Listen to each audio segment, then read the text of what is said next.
Sağ verdiler. Sizi zaman saklayın. Masalarıyla 230 üzerinde koşarlar. 8 taşı üzerinde. Hayatı babeli gördüm. Ahmetli. 4 otaqlayıb sənəti paket qurşa. Sizlər üçün təqdim edirəm. Verdiğim zaman sakladığım yerləşir. Bir nəzərlik olmuş. Hayatı götürüb gəl dışarı. Təqdim edirəm. Deməli əzizlərdə gördüyünüz gibi gözəl bir dənə belə dəhlizimiz. Dəhliz. Yaxınlar zəhmət olacaq. Dəhliz. Burada hamam otağının evimiz tam tərəflidir. Yola yaxındır. Qoşadaşdır.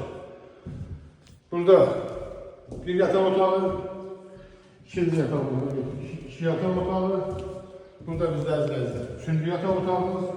Burada gözəl bir dənə mətbəximiz genişdir. Burada isə əzizlərdə gözəl bir dənə zalımız. Bir daha deyim sizler için təqdim aparım sizler için. Evimiz çoxda iş olur, yola yaxındır, 4 otaqdan ibarətdir. Tam təviriniz gördüğünüz gibi boşanlaşlı kürsülüdür.